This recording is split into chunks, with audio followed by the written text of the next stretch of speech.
师父讲一个非常重要的公案给各位听，好不好？好，那么过去在日本江户幕府的时代，国王不允许人民信仰佛教之外的宗教，只允许信仰佛教。如果信基督教或者天主教的教徒不肯把耶稣像或者玛利亚神像用脚踩过去吐痰的话呢，就得驱逐出境。反过来呢，如果肯把耶稣像或者玛利亚像踩过去吐痰的人，才允许继续留在日本。许多日本境内的基督教徒或天主教徒非常的苦恼了。他们并不想离开日本，又想保留自己的信仰，那怎么办呢？有一天，有一位神父做了一个梦啊，他梦见观世音菩萨告诉他说你可以把玛利亚的神像雕塑的像是玛利亚，又好像是观世音菩萨，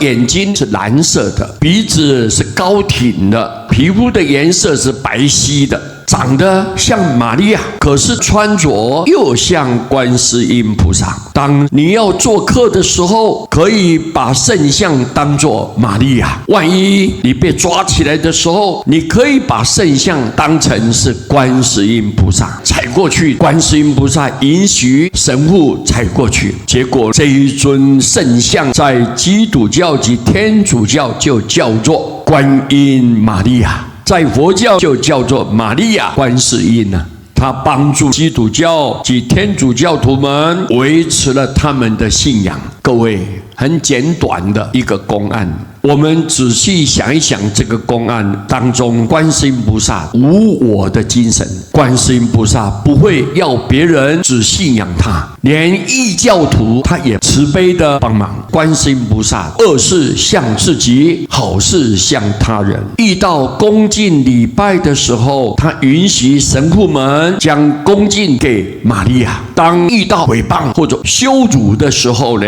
观世音菩萨就自己承担起来。希望人人都可以像观世音菩萨那样的慈悲，那样的无我。你看，阿弥陀佛兆载永劫的时间，为我们众生舍身舍命，修万善万行，完全不为自己打算，把所有累积的功德全部都集中在名号上面，要成就这个名号来广度所有十方法界的苦海众生。我们看到阿弥陀佛观世音菩萨的大慈大悲，这种无我的精神，不知道要学多久才能学得起来。我们很清楚了解自己，我们的根性很差，烦恼很深，对世间的贪求很强，所以我们如何能像阿弥陀佛一样，像观世音菩萨一样，那么大慈大悲，完全心中只有众生，没有自己，这种大菩萨的精神，我们很感动，很敬佩。希望我们不要辜负了阿弥陀佛对众生的期待，他已经成就了西方极乐世界，也成就了这个名号，所以只要你称念他的名号，我们人人都能到极乐世界。